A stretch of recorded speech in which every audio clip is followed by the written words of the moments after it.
আরে না আপা, তোর আজকে অনেক সুন্দর লাগতেছে রে।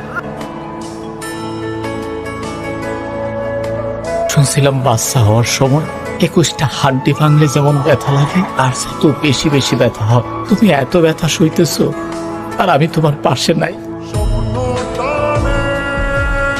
বন্ধু, আমার তো ছুটি কনফার্ম হয়ে গেছে। কবে যাইতেছিস? পরশু দিনে চলে যাবো। যা রে, যা ঘুরে। ঠিক আছে, থাক তাইলে। আমি বোধহয় সে অবাক ছিলি যে চাইলেও বাড়ি যেতে পারে না। আম্মা কাগজপত্র সব জমা দিয়ে দিছি, আকামাটা পাইলেই এবার চলে আসবে। তোর মায়া নাই, তোর মায়া নাই, আমার করে